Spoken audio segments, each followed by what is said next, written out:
नमस्कार. गणेश तुकाराम शिंदे आपणा सर्वांचं आपल्या अण्णा या यूट्यूब चॅनलला स्वागत करत आहे.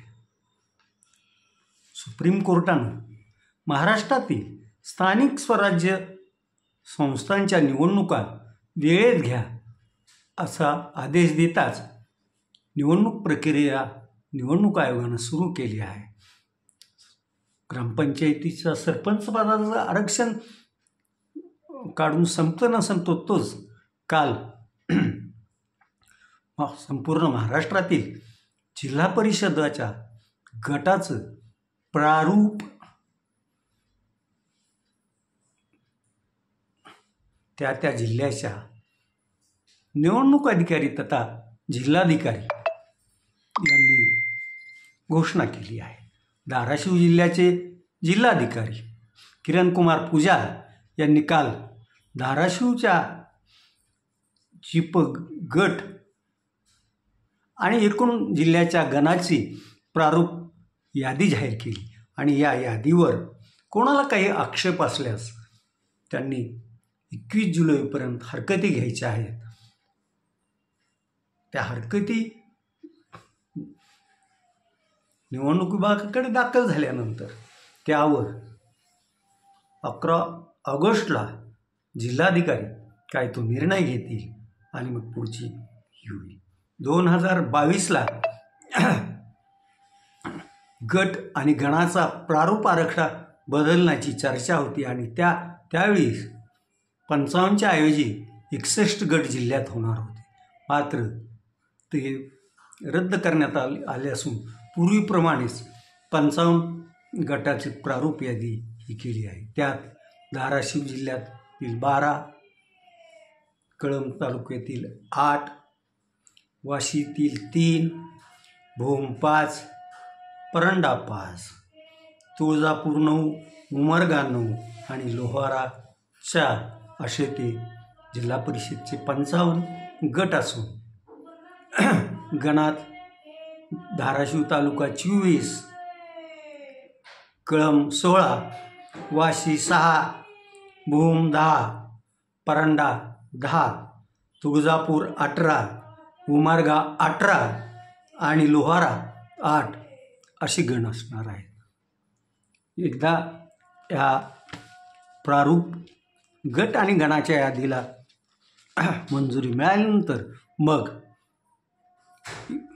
या गट आणि गणाचं आरक्षण ओबीसी, SC, ST, महिला असं पडेल आणि मग निवडणूक प्रक्रिया पुढं गती घेईल असं दिसतंय. एकंदरीत पाहता काल जिल्हाधिकारी कार्यालयाच्या सभागृहात मोठ्या प्रमाणात नागरिकांनी आपल्या तालुक्यातील आपलं गाव कोणत्या गटात आले आणि कोणत्या गणात आहे हे पाहण्यासाठी गर्दी केलेली होती. जिल्ह्यातील 8ही तहसील कार्यालयावर प्रारूप गट आणि गणाची यादी जाहीर करण्यात आलेली आहे आणि आक्षेप पण मागवण्यात आलेले आहे. तसं धाराशिव जिल्हा परिषद ची निवडणूक फारच गेल्या 20-25 वर्षात विलंबनानंच होत आलेली आहे. या 2015च्या पूर्वी जिल्हा परिषदेवर कधी राष्ट्रवादी भाजप, कधी राष्ट्रवादी शिवसेना, कधी काँग्रेस शिवसेना अशा युतीचे सरकार आली आहे. आता इथून पुढं कोणाचं सरकार येतील याकडं जिल्ह्यातील मतदारांचं लक्ष लागून राहणार आहे. तसं जिल्हा परिषदेचा गट हा साधारण 12 ते 15 गावाचा असतो. तर गण 6-7 गावांचा. त्यामुळं तसं उमेदवाराची दमछाकच होती. पण ज्याचं खऱ्या अर्थानं त्या परिसरात काम आहे त्याला निवडणूक अवघड जात नसते. त्यामुळंच काही काही बहादर अगदी 2-3 वेळेस एकाच ठिकाणावर निवडून आल्याची पण उदाहरणं आहेत. आता भाजपचे नूतन जिल्हाध्यक्ष दत्ताभाऊ कुलकर्णी, तुळजापूरचे आमदार राणा जगजितसिंह पाटील, माजी जिल्हाध्यक्ष नितीन काळे, माजी आमदार सुजितसिंह ठाकूर हे महायुतीतील घटक पक्षांना सोबत घेऊन निवडणूक लढवतात की महायुतीत आणि भाजपत धाराशिव जिल्ह्यात जे तू मै चालू आहे त्यामुळं मग आपलं एकला चलो रे असं कार्यक्रम राबवतात. याकडेही भाजप प्रेमींचं लक्ष लागून राहणार आहे.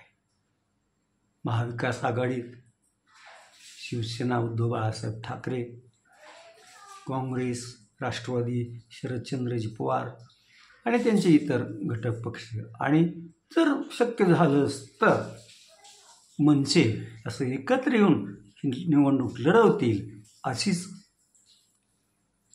लोकांना वाटत आहे. पण हे सगळं जरतरवर अवलंबून असतं. तर नेमकं काय काय घडतं, कोण कोण पुढं येतं, कोण मागं सरकतं हे आगामी काळात आपल्या लक्षात येईलच.